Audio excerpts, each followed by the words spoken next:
berada di neraka selama-lamanya.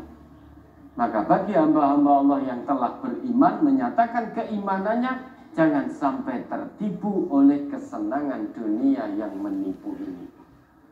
Wa mal hayatud dunya illa mata'ul ghurur. Maka Bapak Ibu silahkan nanti di rumah baca ayat itu, Al-Imran 185, dengan mata hati, ya, dengan mata hati dirasakan. Kullu nafsin dha'iqatul maut. Setiap jiwa pasti akan mengalami yang namanya kematian. Termasuk kita saat ini pasti akan mengalami yang namanya kematian. Nah, kenapa sekarang kok kita masih di sini? Kita sedang antri. Tidak bisa saling mendahului, tidak bisa saling memperlambat, saling ngeri, itu juga tidak bisa. Waktunya sudah pas ditentukan oleh Allah. Saat ini kita di sini masih bernafas karena kita masih ngantri kematian. Hari kematian kita pasti tiba, waktunya pasti datang. Bisa nanti jam 11, bisa nanti pas azan zuhur, atau nanti bisa pas hari raya, atau kapanpun itu.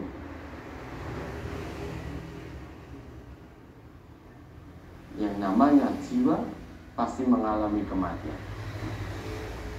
Coba rasakan itu. Baca ayat itu dengan mata hati. Yang namanya kematian itu berarti pemutus kenikmatan dunia. Bagaimana nikmatnya kita berkumpul dengan keluarga tercinta, itu akan terputus dengan kematian. Kebersamaan bapak anak akan terputus dengan kematian. Pembersamaan ibu dan anak akan terputus dengan kematian. Indahnya kebersamaan suami istri akan terputus dengan kematian selama-lamanya. Pembersamaan kakak, adik, ande, tolang, karib, kerabat akan terputus dengan kematian.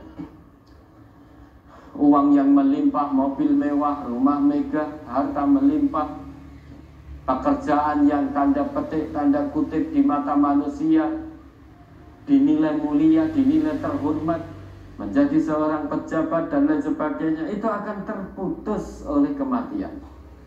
Bahkan sebelum mati pun bisa juga sudah terputus. Yang menjabat tidak menjabat lagi, yang kaya menjadi miskin, padahal belum mati. Tapi yang namanya kematian itu memutus segala yang melekat pada kesenangan dunia. Berarti dengan kematian kita, itu berarti kita meninggalkan dunia. Tinggalkan dunia seisinya, ya tinggalkan harta, tinggalkan pekerjaan, tinggalkan keluarga, tinggalkan handetolan, tinggalkan pasangan hidup, suami tinggalkan istri, istri tinggalkan suami. Itu hanya dengan kematian. Wa innama tuwaffawna ujurakum yaumal qiyamah. Dan kelak hanya di hari kiamat sajalah balasanmu, wahai manusia, akan ditunaikan secara setimpal dan adil. Fama ya'mal mithqala dzarratin khairan yarah. Barang siapa yang berbuat baik meski seberat biji dzarrah, dia akan mendapatkan balasan kebaikan itu. Wa ma ya'mal mithqala dzarratin syarran yarah.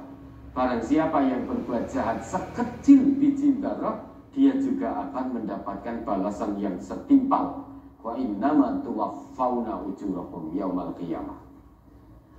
Faman zuhziha 'anil nar, barang siapa yang dijauhkan oleh Allah dari neraka, berarti dengan amalnya,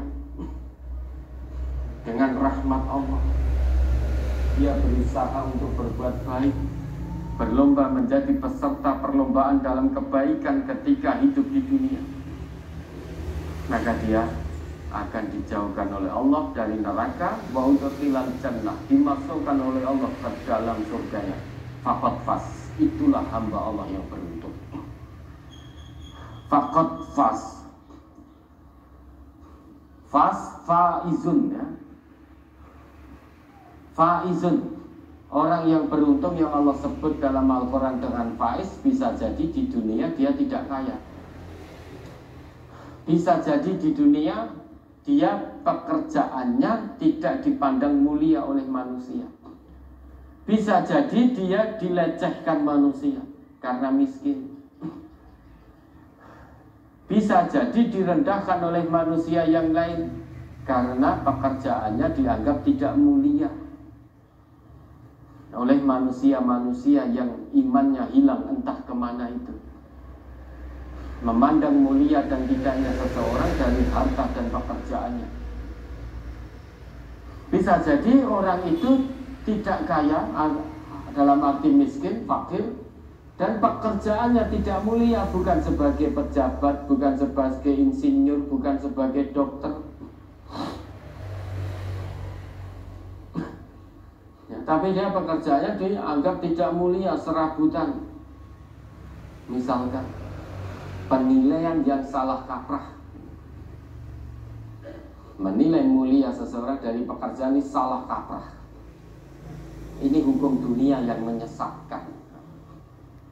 Hukum dunia menyesatkan. Karena penilaian seperti ini hanya muncul dari orang-orang yang tidak punya iman. Nah, pekerjaanmu loh bukan pejabat, loh tidak di kantor, loh tidak pakai dasi, loh kok tidak dokter. Nah, pekerjaanmu wis pekerjaan kasar, wis orang mulia. Oh, ini penilaian menyesatkan. Ini hukum dunia yang muncul dari orang-orang yang tanpa iman. Maka jangan ikuti itu.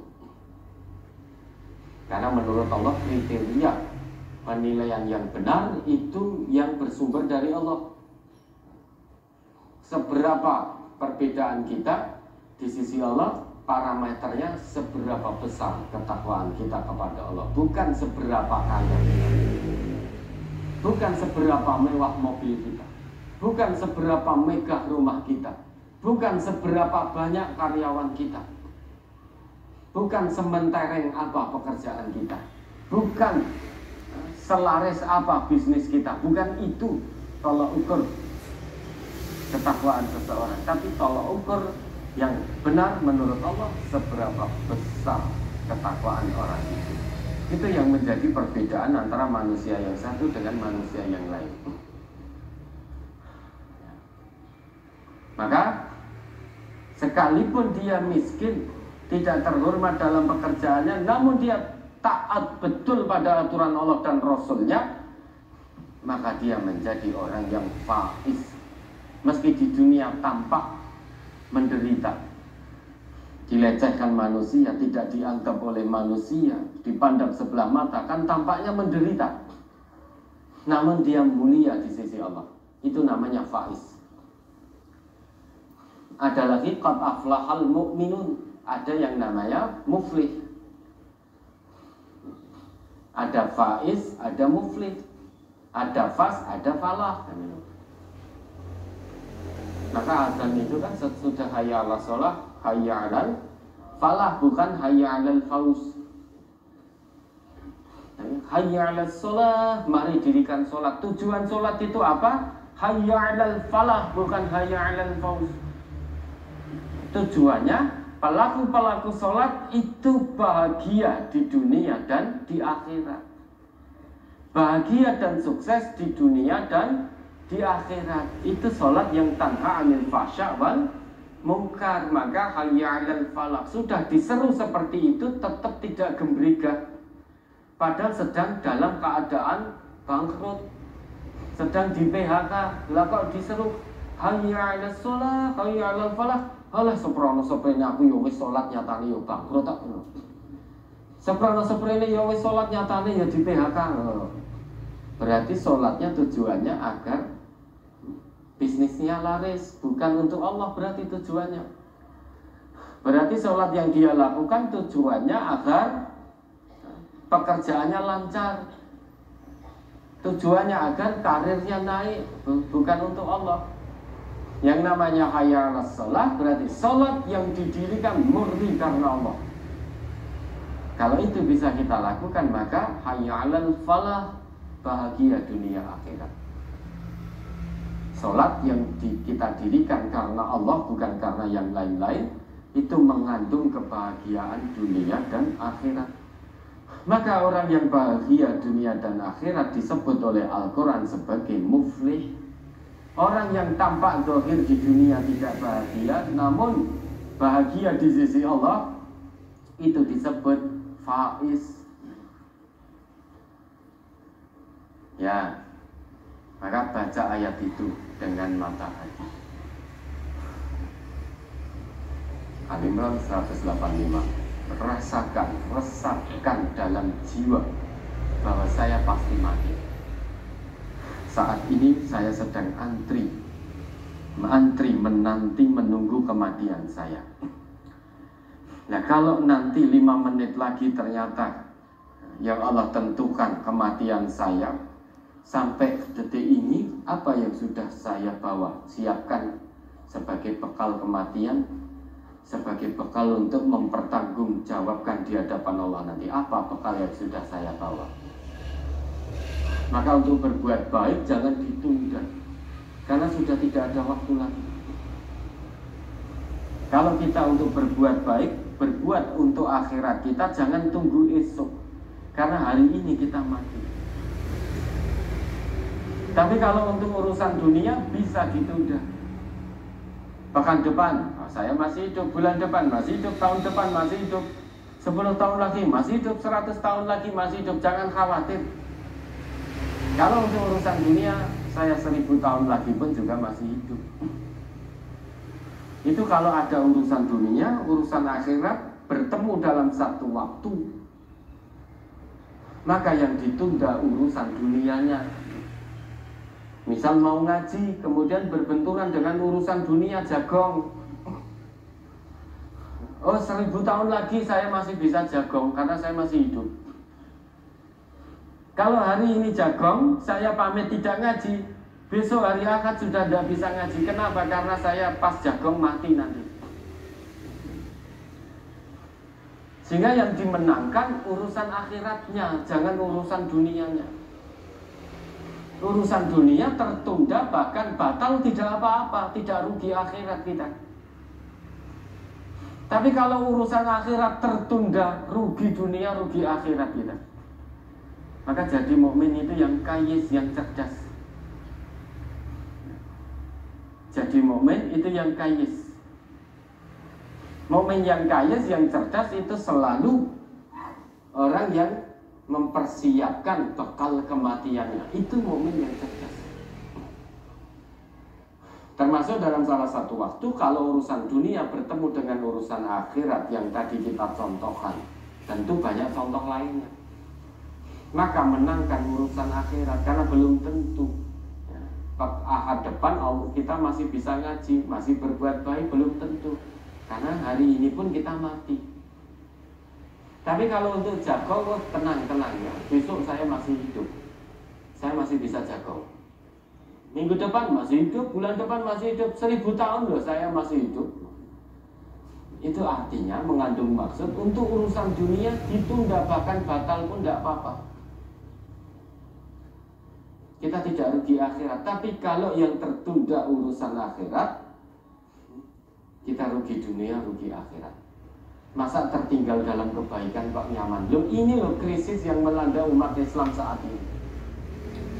Krisis kenyamanan tertinggal dalam kebaikan. Itu nyaman saja. Tapi kalau tertinggal dalam kesenangan dunia yang mataul ghurur, menjadi tidak nyaman. Semua berlomba untuk mendapatkan kesenangan dunia, apalagi ini menjelang hari raya. Berlomba, semuanya ingin menjadi peserta perlombaan dalam memburu kesenangan dunia. Tapi anehnya kita nyaman, terlempar, tidak lagi menjadi peserta perlombaan memburu kesenangan akhirat. Kita terlempar tidak lagi menjadi pesertanya, kok nyaman gitu. Tertinggal dari peserta lain pun juga nyaman. Aneh toh?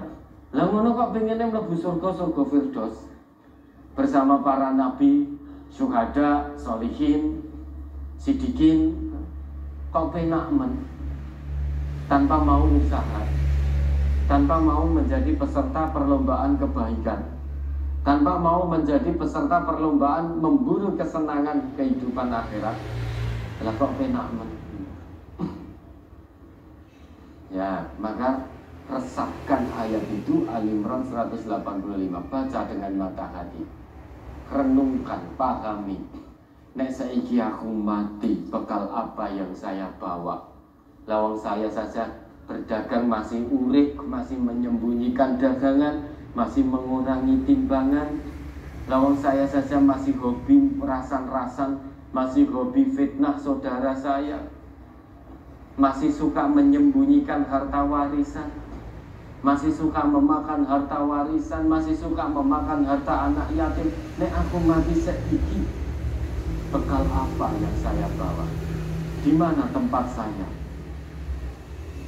Maka wal tanzur nafsum ma qaddamat lihat, itu pesan Allah dalam Quran surat Al-Hasyr, itu surat ke-59 kalau tidak salah ayat 18. Ya, ada lagi?